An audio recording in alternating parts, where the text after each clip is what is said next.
Hello, this is Fatima Perspectives, and I'm Chris Ferrara. This is a series of commentaries and discussions on the state of the church in light of the message of Fatima. And for the last several episodes, I've been joined by my friend and colleague, the editor of Catholic Family News, John Vennari. Welcome again, John. Thank you, Chris. Good to be here. We've done a series of shows on the encyclical Laudato Si, otherwise known as the Recyclical.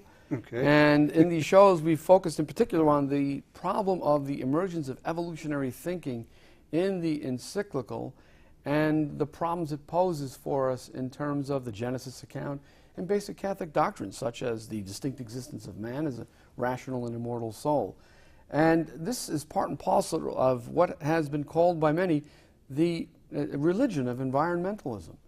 And it is a religion. It's really uncanny, for example, how Michael Crichton, the author of Jurassic Park, and this is no dummy. He went to Harvard. No, he's pretty sharp. His speeches are worth reading, too. Harvard undergrad, Harvard Medical School, brilliant guy. Here's what he said to the Commonwealth Club 5 years before his death in 2008.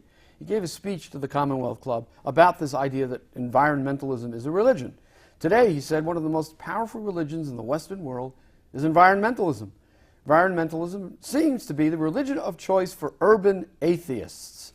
Let's stop right there. It seems to me that there was a conference in the Vatican of urban atheists. Yes. The mayors, the Democrat mayors, the pro-abortion, pro-gay rights. You better tell the people a little bit, unless they don't, in case they don't know about that. Democratic mayors met with Pope Francis in the Vatican. These are pro-abortion, pro-homosexual, pro-same-sex marriage, anti-Christ, effectively, and they're invited to be the conscience of humanity regarding ecology. To discuss sustainable development and human trafficking in the Vatican. Yeah. Now, human trafficking is just a code word for something they would like to discuss instead of the real problem. Now, of course, there's human trafficking going on. Human trafficking involves the sale of people into bondage, and that certainly is a problem. But what about the human trafficking in aborted babies?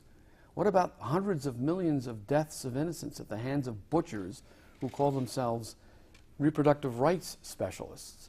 That's not mentioned. So there's this constant talk of human trafficking. And the men he invited are supportive Right. of the abortion, the Planned Parenthood, all of this. But you can't condemn abortion with this crowd, so you try to find something you can both condemn together, and as a result, the greater evils that afflict the world today are completely forgotten.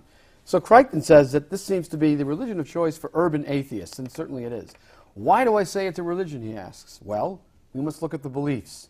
Now listen to this and see if it sounds familiar in light of recent developments in the church, including this encyclical. If you look carefully, he says, you see that environmentalism is in fact a perfect 21st century remapping of traditional Judeo-Christian beliefs and myths. There's an initial Eden, a paradise, a state of grace and unity with nature. There's a fall from the state of grace into a state of pollution as a result of eating from the tree of knowledge.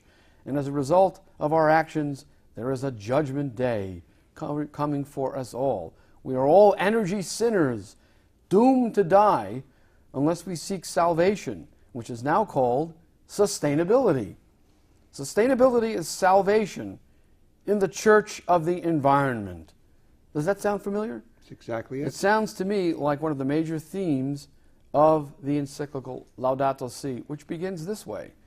This sister, meaning the earth, now cries out to us because of the harm we have inflicted on her by our irresponsible use and abuse of the goods with which God has endowed her. Now let's stop right there. He says that we have used the goods that God has endowed us with irresponsibly, and we have abused the earth, which cries out to us. First of all, it is impossible for the earth to cry out to us. If we have abused the things of the earth, we have abused ourselves, because the earth was given to us for our use. We cannot commit offenses against the earth. This is the fundamental problem which stems from this infiltration of the religion of environmentalism into the thinking of the church, the personification of the earth. Well, that's it. That's what we were talking about before, the fact that there's a whole new vocabulary now. And the vocabulary they're taking from doesn't come from Aquinas and doesn't come from Bellarmine, and doesn't even come from the gospel. It comes from Al Gore. It comes from these pagan environmentalists who believe that the earth is a living thing called Gaia, and we wound her by our presence and by our mistreatment of her. Yes. This is the spirit that's there, cloaked in supposedly a Catholic document. Well, then he goes on to say in the encyclical, we have come to see ourselves as her lords and masters. We are the lords and masters of the earth. Genesis says that, yes. God gave us the earth to fill and subdue. We are the lords and masters of the earth. Then he goes on to caricature what we do as lords and masters. We see ourselves as lords and masters entitled to plunder her at will. No one says that we're entitled to plunder the earth at will. We're entitled to use the earth at will. And the resources that God has given us in the earth are meant to be used at will. He's attempting here to turn the use of natural resources into plunder. Now, of course, you can abuse the resources God has given you, but this, again, is not an offense against our sister, the earth, who cries out to us. It's an offense against God and against our fellow man. Perhaps we've abused resources that our fellow man can use. We've offended our neighbor, not the earth. This is the problem with the encyclical that, as far as I'm concerned, is a critical development in the post-conciliar crisis. Well, now we have duties to the earth? Well, I was saying, what about our fellow man? What about children in the womb I was saying who are forgotten here? I was saying to you last night, talking about this, that, after Vatican II, we moved from being Christ-centered to man-centered. The whole new Mass is thoroughly man-centered. The theology is man-centered. And now we've even gone beyond that, and now we are nature-centered and earth-centered. We've moved away from man, and we're sneering at man for getting in the way of nature.